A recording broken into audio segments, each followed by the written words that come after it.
Afterwards, you lie on a cedar-scented mat and stare at the ceiling where a painted hunting scene loops in bright color. You find the cat in the painting, and you stare at it until morning.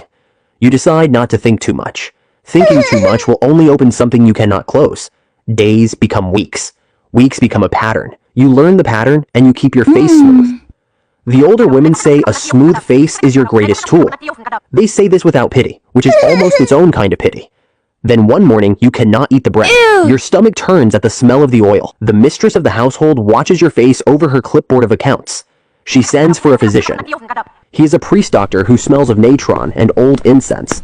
He presses your wrist, checks your eyes, asks you questions in that flat professional voice. He tells the mistress something in a low tone. The mistress nods. You are pregnant. The house shifts around you like a current changing direction. Your food portions double.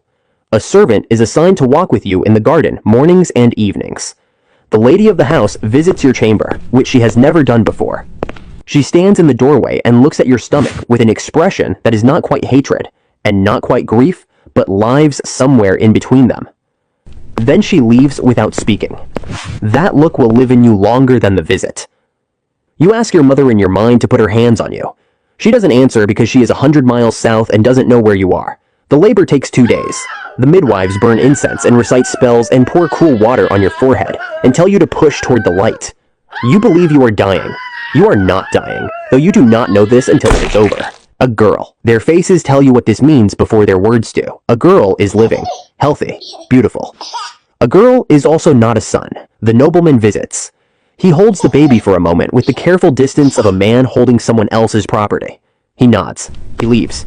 Your daughter is alive, but she will not change your position here. Useful and alive is not the same as safe. Seasons pass the way the Nile passes, predictably in structure, unpredictably in degree.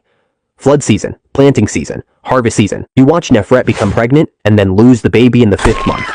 You watch her face close around itself after that and never fully open again. You watch a new girl arrive on a boat with wide eyes and a scratchy blanket, and you teach her the rules the same way you were taught them. Your daughter grows. You love your daughter with a fierceness that surprises you sometimes. You also know that her future inside this estate is not better than yours. A girl born to a concubine in a nobleman's house has limited paths.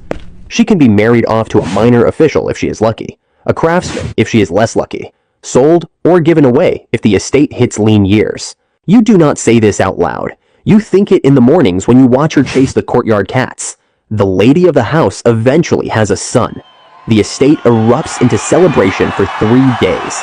The nobleman walks with his chest forward for a month.